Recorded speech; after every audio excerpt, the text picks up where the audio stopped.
What's going on, family? This is Chris Rob World and Chris Rob Media TV. I go by either one. Romell Broom, who survived botch execution, uh, he said he survived like 18 times, at least 17 to 18 times, but he said he died of COVID on Ohio death row. This was posted December 30th, 2020.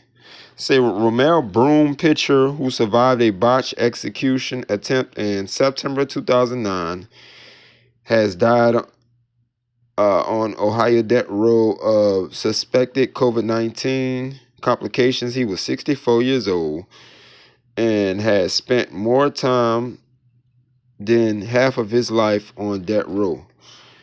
See, when the Most High want to keep you here and the enemy trying to give you lethal injections 17 to 18 times, and the Most High say, no, you're going to continue to be here. That's what he did. But COVID had got him, y'all.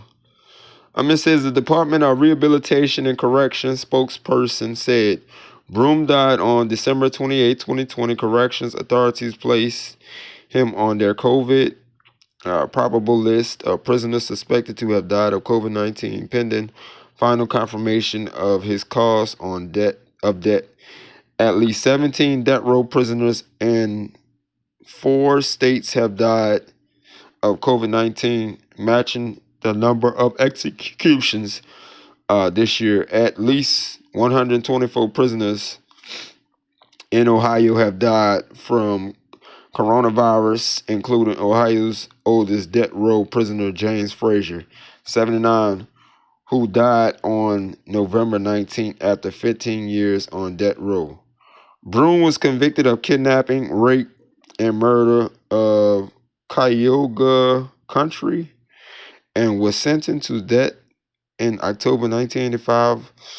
Ohio first tried to execute him on September 15, 2009, but aborted the execution after 2 hours of unsuccessful attempts by executioners to establish a valuable IV line.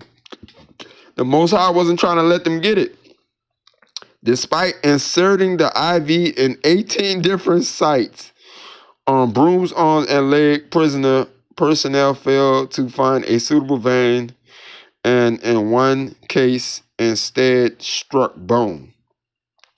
Broom then challenged the state authority to attempt to execute him on a second time, arguing that to do would violate the constitutional prohibition against twice placing a person in jeopardy of life in a divided 4-3 decision. The Ohio Supreme Court on March 16, 2016 ruled against his claims to authorize the state to try for a second time to execute him. That's crazy.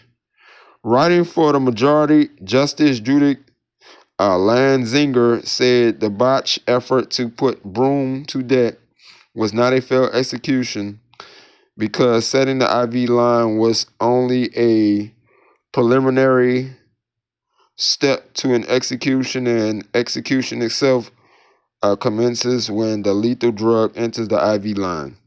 The majority reason that because the attempt did not proceed to the point of injection of lethal drug into the IV line, jeopardy never attached.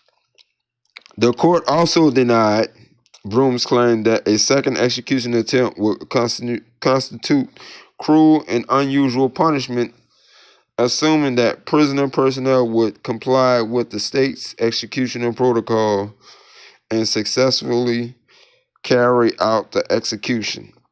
Lanzinger wrote, "We simply are unable to conclude the Brooms has established the state is carrying out a second attempt is likely to violate its protocol and cause severe pain." The state rescheduled Broom's execution for June 17, 2020, but Governor Mike DeWine issued a reprieve on April 14, 2020, citing unavailability of execution drugs. DeWine rescheduled Broom's execution for March 16, 2022. Romell Broom displayed the 18 different locations in which Ohio execution and personnel unsuccessfully attempted to set an intravenous line to execute him in September 2009. But like I said, he did some kidnapping, rape, murder, and everything. But like I said, I guess the Most High wasn't done with him at that time until I guess 2022. You know, so y'all let me know what y'all think, fam.